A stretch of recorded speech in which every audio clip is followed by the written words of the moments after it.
किसी गांव में एक राम के भक्त रहते थे। वो राम के अनन्य भगत थे।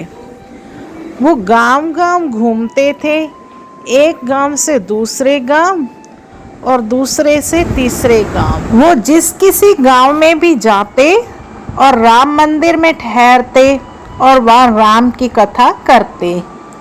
इस तरह से घूमते हुए वो एक दिन किसी गांव में पहुँचे और वहाँ के राम मंदिर में गए और पुजारी जी से अपने रहने की व्यवस्था के बारे में कहा।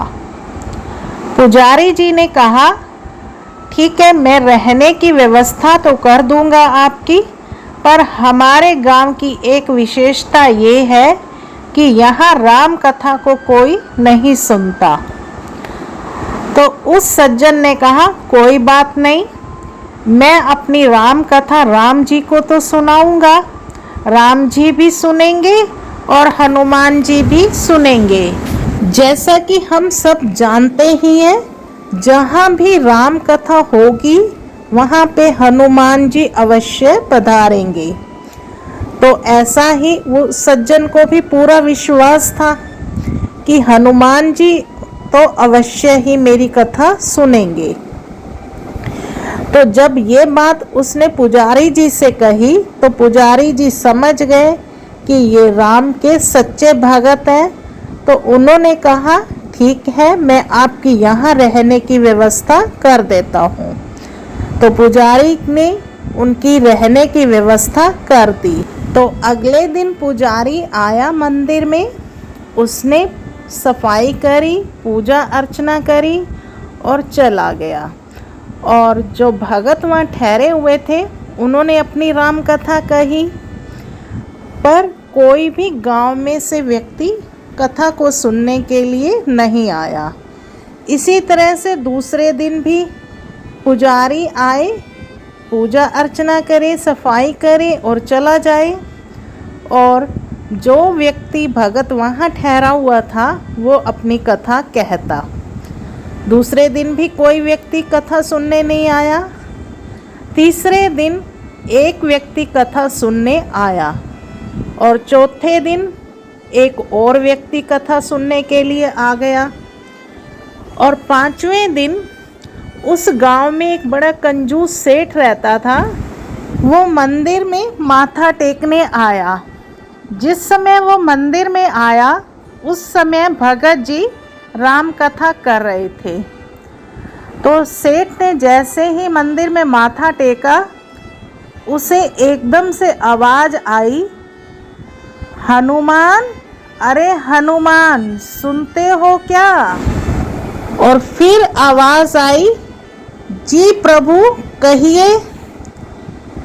सेठ ने इधर उधर देखा, उसे कोई भी नहीं दिखाई दिया।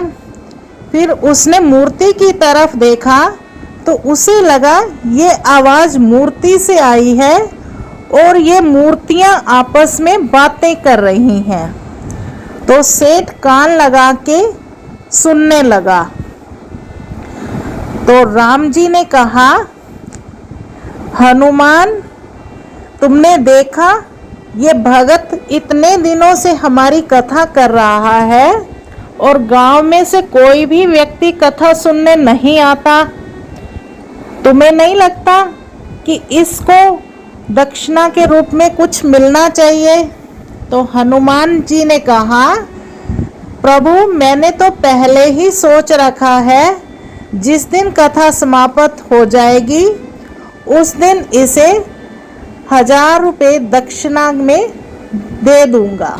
इतना कहकर हनुमान जी चुप हो गए। सेठ ने जब ये सब सुना तो उसे यूं लगा कि कथा की समाप्ति पर इस भगत को 1000 रुपये दक्षिणा में मिलेंगे। क्यों ना मैं इस भगत के साथ एक सौदा कर लूं। मैं उन्हें ये कहूँगा कि कथा की समाप्ति पर मैं आपको 500 रुपये दान में दे दूंगा और बदले में आपको जो भी दक्षिणा मिलेगी वो आप मुझे दे दीजिए। क्योंकि उसे यूं लग रहा था कि प्रभु राम और हनुमान जी के बीच में जो बात हुई है वो तो सिर्फ मैंने सुनी है, अगर ऐसा भगत जी मान जाते हैं तो मुझे 500 रुपये का फिर भी फायदा हो जाएगा। तो ये सोच विचार कर सेठ भी उस दिन कथा सुनने बैठ गया और वो प्रतिदिन कथा सुनने के लिए आने लगा। 7वें दिन जैसे ही कथा समाप्त हुई तो भगत जी अपनी पोथी उठाकर जाने लगे तो सेठ ने उसे रोक लिया और कहा, भगत जी आपसे काम है, आप इतनी सुंदर कथा करते हैं तो मेरा मन ये कर रहा है। वो चिकनी चुपड़ी बातें कर रहा था ना भगत जी को ठगने के लिए, तो क्या कहा कि आप बहुत सुंदर कथा करते हैं तो गांव के लोग आते नहीं सुनने के लिए, तो मेरा मन ये कर रहा है कि मैं आपको दक्षिणा में 500 रुपये दूँ। वो भगत जी ने कहा, जैसे आपकी मर्जी, प्रभु इच्छा, आप जो पैसे देंगे वो तो मैं सेवा में ही लगा दूंगा, तो उससे सेवा हो जाएगी। तो सेठ जी ने कहा, ठीक है, ये 500 रुपये आप रख लीजिए, पर एक बात और है, कथा समाप्ति पे 9वें दिन आपको जो दक्षिणा मिलेगी वो आप मुझे दे देंगे। भगत जी ने सोचा, गांव में कोई कथा सुनने तो आता ही नहीं है। पुजारी जी ने जैसे पहले बताया था कि इस गांव के लोग राम कथा नहीं सुनते, तो मुझे क्या दक्षिणा मिलेगी। ये विचार करके भगत जी ने सेठ जी को कह दिया, 9वें दिन जो दक्षिणा मिलेगी वो आप ले लेना। इस तरह सेठ और भगत जी की बात आपस में तय हो गई। अब 8वें दिन की कथा में भगत जी ने बहुत अच्छा प्रसाद बनाया और काफ़ी लोग कथा सुनने भी आए। कुछ प्रसाद के लालच में आए और कुछ लोग वैसे ही अब कथा सुनने आने लग गए थे। अब 9वें दिन, जिस दिन कथा की समाप्ति थी, भगत जी ने बहुत बड़े भंडारे का आयोजन करा, कीर्तन करा, क्योंकि भगत जी को 500 रुपये सेठ दे चुके थे। और उस दिन सेठ जी भी सुबह से आकर कथा में बैठ गए, क्योंकि उन्हें पक्का विश्वास था कि आज भगत जी को 1000 रुपये दक्षिणा में मिलेंगे और वो मुझे देंगे। और जैसे ही कथा समाप्त हुई, भगत जी अपनी पोथी लेके चलने लगे तो सेठ जी ने उन्हें रोक लिया और सेठ ने कहा कि आपको जो दक्षिणा मिली है वो तो मुझे दीजिए, क्योंकि हमारी ये बात हुई थी।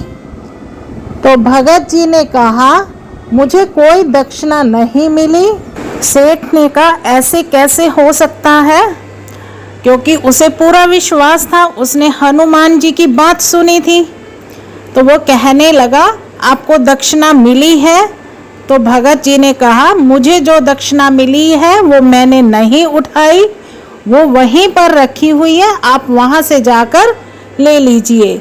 अब मुझे दूसरे गांव में भी रामायण की कथा करने जाना है। ऐसा कहकर भगत जी तो चल पड़े और सेठ तमतमाता हुआ वहीं पे आया। उसने देखा वहाँ तो क्या थे, 10-15 रुपये रखे हुए थे। सेठ को बहुत गुस्सा आया और वो गुस्से में मंदिर में गया और गुस्से में मूर्तियों की तरफ देखकर कहने लगा, उस दिन तो आप बड़े जोर शोर से कह रहे थे कि मैं भगत जी को 1000 रुपये दूंगा, आपने 1000 रुपये उसको क्यों नहीं दिए? अगर दिए होते तो आज मेरा 500 रुपये का फ़ायदा हो जाता। पर वो तो मूर्तियाँ थी, वो चुप थी। और सेठ को और गुस्सा आया। गुस्से में जैसे कहते हैं ना, दिमाग काम करना बंद कर देता है और ज्ञान खत्म हो जाता है। तो सेठ ने क्या करा, अपनी लात हनुमान जी की मूर्ति को दे मारी और जैसे ही सेठ का पैर हनुमान जी की मूर्ति को छुआ, हनुमान जी ने उसका पैर दबोच लिया और इधर से प्रभु राम की मूर्ति में से आवाज आई, हनुमान, तुमने तो कहा था भगत को 1000 रुपये दक्षिणा दूंगा और तुमने तो उसको 500 रुपये दिलवाए। तो हनुमान जी हंसकर बोले प्रभु ये सेठ अभी 500 रुपये उनको और देगा, तभी तो मैंने इनका पैर पकड़ रखा है। और इधर सेठ जोर जोर से चिल्लाए, मेरा पैर छोड़ो, मैंने भगत जी से 500 रुपये लेकर आने हैं। हनुमान जी बोले, ऐसे कैसे छोड़ दें, जब तक तुम सेठ को 500 रुपये दक्षिणा नहीं दोगे तुम्हारा पैर नहीं छोड़ेंगे। सेठ जी चिल्लाने लगे और इधर मंदिर में उपस्थित लोग सेठ जी के पास आए, बोले क्या हुआ? तो सेठ जी ने कहा, हनुमान जी ने मेरा पैर पकड़ रखा है। तो लोग हंसने लगे कि सेठ जी पागल हो गए हैं, हनुमान जी इनका पैर कैसे पकड़ सकते हैं। और सेठ जी चिल्लाए जाए, मेरा पैर छोड़ो, मेरा पैर छोड़ो। और इधर मंदिर में उपस्थित लोगों में से कुछ लोग सेठ जी के घर गए और उनके बेटे को बुला के ले आए कि देखो सेठ जी को क्या हो गया है। सेठ जी का बेटा जैसे ही मंदिर आया, उन्होंने पिताजी से पूछा क्या हुआ? तो पिताजी ने बताया, जो भगत था उसको मैंने ये कहा था कि मैं तुम्हें 500 रुपये दान में दूंगा और जो कथा समाप्ति पर दक्षिणा मिलेगी वो तुम मुझे दे देना। मैंने तो उसको 500 रुपये दे दिए हैं, उनको दक्षिणा में कुछ मिला ही नहीं। तो मैंने गुस्से में आकर हनुमान जी की मूर्ति पर पैर से प्रहार कर दिया। तो तब से हनुमान जी ने मेरा पैर पकड़ रखा है और तब से यही कह रहे हैं कि भगत जी को 500 रुपये देकर आओ तभी तुम्हारा पैर छोड़ेंगे। और सेठ जी के बेटे ने ये सारी बातें सुनी और वहाँ लोगों ने भी ये सब बातें सुनी। और इतने में वहाँ भगवान शंकर की जो मूर्ति रखी हुई थी उसमें से हंसते हुए आवाज़ आई, हनुमान क्या अब भी भगत जी को तुम 500 रुपये दिलवाओगे? वो तो अब आगे निकल चुके हैं।